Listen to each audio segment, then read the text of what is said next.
महाभारत के महाकाव्य में कर्ण का चरित्र एक ध्रुव तारे की तरह चमकता है।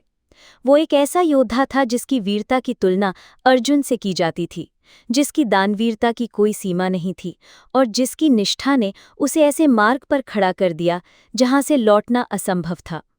लेकिन उसकी कहानी केवल युद्ध के मैदान तक सीमित नहीं है।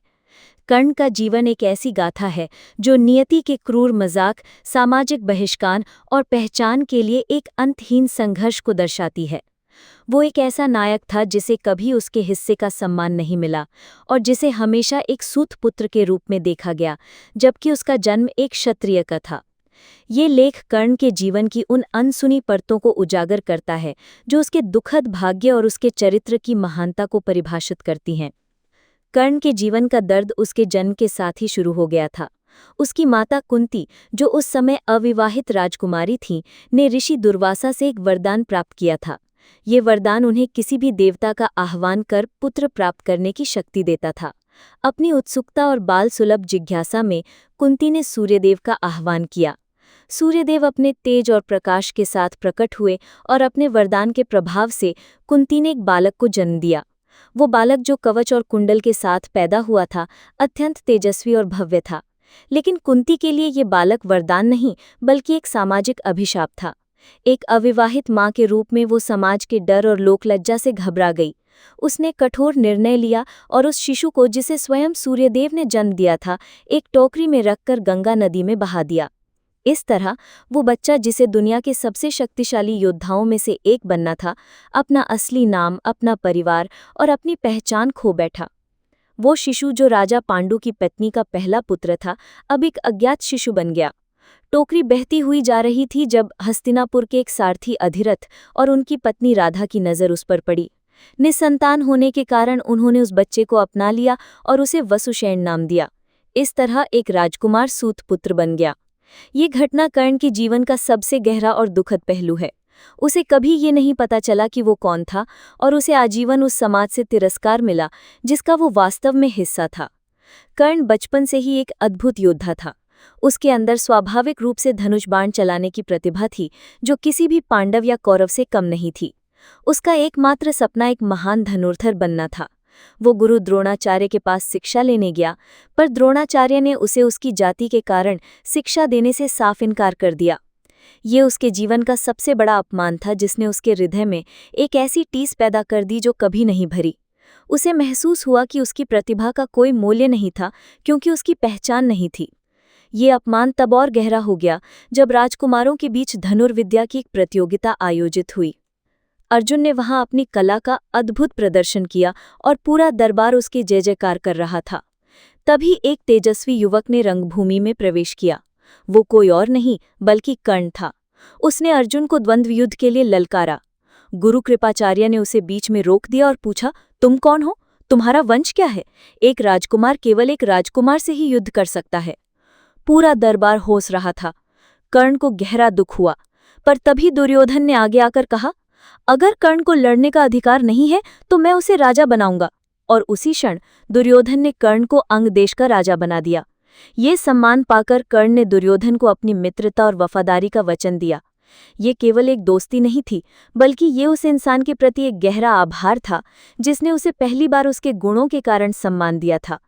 इस एक पल ने कर्ण को दुर्योधन का आजीवन ऋणी बना दिया और वो जीवन भर इस दोस्ती को निभाता रहा, चाहे दुर्योधन का मार्ग अधर्म का ही क्यों ना हो। द्रौपदी के स्वयंवर में भी कर्ण के अपमान का दोहराव हुआ, जब द्रौपदी ने उसे सूतपुत्र कहकर धनुष उठाने से मना कर दिया।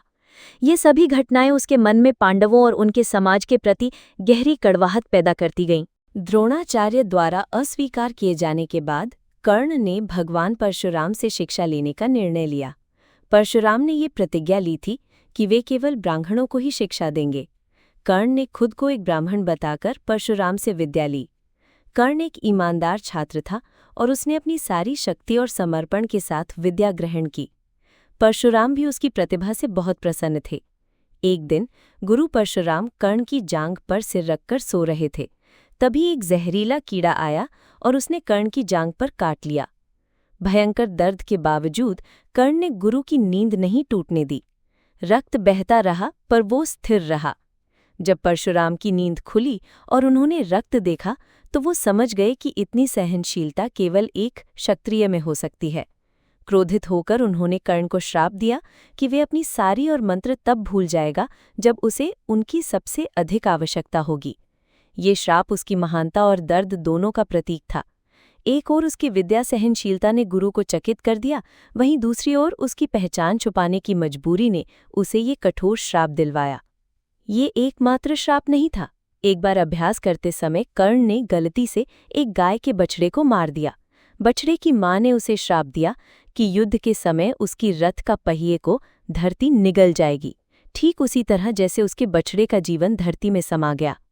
ये दो श्राप उसके भाग्य का निर्माण कर रहे थे और यही दोनों श्राप अंततः उसकी मृत्यु का कारण बने। कर्ण की दानवीरता अद्वितीय थी। वो हर सुबह सूर्य की पूजा करता था और उस समय जो भी उसे कुछ मांगता था वो उसे बिना सोचे समझे दान कर देता था। देवराज इंद्र, जो अर्जुन के पिता थे, ने इस दानवीरता का लाभ उठाने का निश्चय किया। वे एक ब्राह्मण के वेश में आए और कर्ण से उसके जन्मजात कवच और कुंडल दान में मांग लिए, जो उसे अमरता देते थे। कर्ण जानता था कि कवच और कुंडल के बिना वो असुरक्षित हो जाएगा, लेकिन अपनी दानवीरता की प्रतिज्ञा के कारण उसने बिना किसी हिचकिचाहट के उन्हें काटकर इंद्र को दे दिया। इंद्र उसकी दानवीरता से इतने प्रसन्न हुए कि उन्होंने उसे एक अमोघ शक्ति प्रदान की, जिसका उपयोग वो केवल एक बार कर सकता था। ये घटना उसकी निस्वार्थता और प्रतिज्ञा के प्रति उसकी अटूट निष्ठा को दर्शाती है। महाभारत युद्ध से ठीक पहले कुंती स्वयं कर्ण से मिली और उसे बताया कि वो उसके सबसे बड़े पुत्र हैं और पांडवों के भाई हैं। उन्होंने उससे पांडवों के पक्ष में आने का अनुरोध किया। ये कर्ण के लिए एक और गहरा आघात था। जिस परिवार के लिए वो तरस रहा था, जिसने उसे अस्वीकार किया था, वे अब उसे अपना रहे थे, पर तब तक बहुत देर हो चुकी थी। दुर्योधन के प्रति अपनी वफादारी और अपनी पहचान छुपाए रखने के लिए उसने कुंती को ये वचन दिया कि वो अर्जुन को छोड़कर किसी भी पांडव को नहीं मारेगा। इस वचन ने युधिष्ठिर, भीम, नकुल और सहदेव के जीवन को सुरक्षित कर दिया। महाभारत के 17वें दिन कर्ण और अर्जुन के बीच भीषण युद्ध हुआ। ये युद्ध केवल दो योद्धाओं के बीच नहीं, बल्कि भाग्य, वफादारी और कर्मों के बीच का संघर्ष था। युद्ध के चरम पर कर्ण के रथ का पहिया धरती माँ के श्राप के कारण कीचड़ में धंस गया। वो परशुराम के श्राप के कारण अपनी सारी विद्या भूल गया था। वो असहाय होकर पहिया निकालने लगा। अर्जुन ने उस पर वार करने से मना कर दिया क्योंकि ये युद्ध के नियमों के खिलाफ था। लेकिन कृष्ण ने अर्जुन को याद दिलाया कि कर्ण ने अभिमन्यु का वध करते समय और द्रौपदी का अपमान करते समय इन नियमों का पालन नहीं किया था। कृष्ण ने अर्जुन को उसी क्षण उस पर प्रहार करने को कहा। अर्जुन ने एक बाण चलाया और कर्ण का वध हो गया। जब कर्ण का शरीर धरती पर गिरा तो उसकी आत्मा से एक दिव्य ज्योति निकली और सूर्य में समा गई।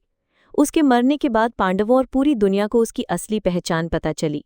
युधिष्ठिर का दुख असहनीय था क्योंकि उन्होंने अनजाने में अपने ही बड़े भाई को खो दिया था।